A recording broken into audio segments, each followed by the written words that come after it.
People ask me, why did I leave it all and pack up and come down to Ghana from the US when I did. And I remember that I used to tell people, confusion, position, and peace. And I'll still say the same today. My position was restlessness. But then I had peace in a word that I came only on a word. I didn't have any job waiting for me. I did not have any business waiting for me. I did not have any family inheritance I was coming with. But I packed all my stuff in storage.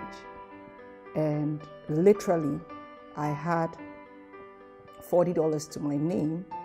I mean, the total was $30 to pay a bill and $40 to my name. And then through various stages of miracles, how I even got on the Ghana Airways flight with only a ticket and 10 bags, how I even got my ticket to come, my ticket first, getting on the flight and arriving in Ghana at that time, without a knowledge of where I was even going to live, because there was no set space or house that I was going. My grandmother was alive, my mother was alive, but I knew that when I was coming to crash. Everybody expected me, because when I was there, hardworking, banker and all of that. Everybody knew that when I came on vacation, it was a good time. Came, splurged and whatever. So when I came, I had to come with a lie. I had to tell them that I was here for a holiday initially. But then within a week, I had to tell them, listen, I'm not going back. And that was when the reality of life started to hit me. But people ask me, how did you come to that transition decision, is what I call it, as to what would make you put your bags in storage, leave the life you've known, the people who have been familiar with you for a number of years, your work, your career, which was going on every day, to just decide that at God's word, I was going to make this move. Then a pastor had come to the church that I was attending and preached a message. And at the time where he had finished and he was leaving, I was quickly walking out of the door to go and prepare the way for him, because I was the head of protocol then. And he called me and said, that lady, he didn't even know my name. And that is when he gave me a word and said, you're not supposed to be here. You're supposed to be in another place, etc. And that place should be home for you. Never did I know that based on that, I would make such a decision based on simply a word.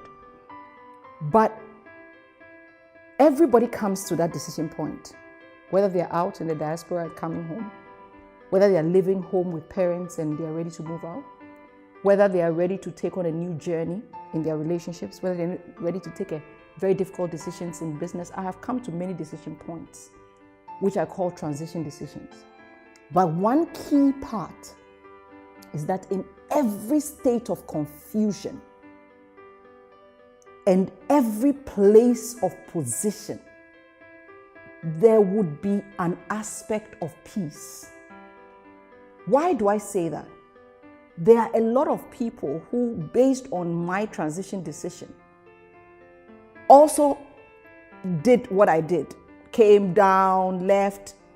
A few people, not even the people close to me, but I know people who thought, wow, and people call me from other states and other places and also took the decision. A number of them went back.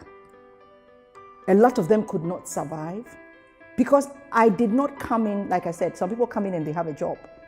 I came in, it took me months to get a job. I was sleeping on my grandmother's couch. I was struggling with life before I settled. So it was not overnight. But then that peace stayed with me in the state of confusion. I had a higher power to hold on to. I had God to talk to. But that whole process of life is the peace that keeps you going in the position you're in.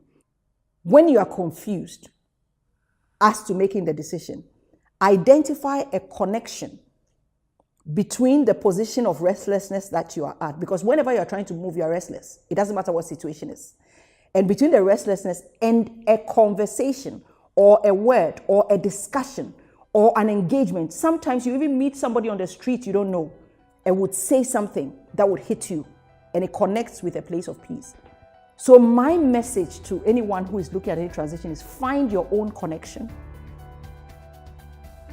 and link to your own peace. It should not be someone else's peace. Don't actually swim in the waters of anyone else's decision, anyone else's peace to get to you. And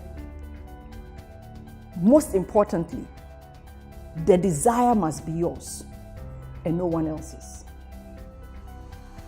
Because you will take responsibility for that desire in the future. The decision must be yours and no one else's. And the direction must be yours and no one else's. So in that moment, you're going to have desire, burning desire, either to follow what someone has done. You're going to make a decision and it's going to give you direction. These 3 Ds, desire to bring you to a point of decision, to give you the direction to act, should always be yours. Make it yours.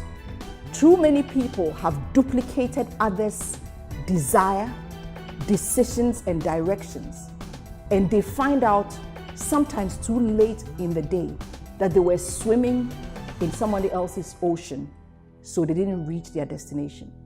Once you swim in your own ocean, even when things are bad, you will find an island to hold on to. And on that island, something will come and save you.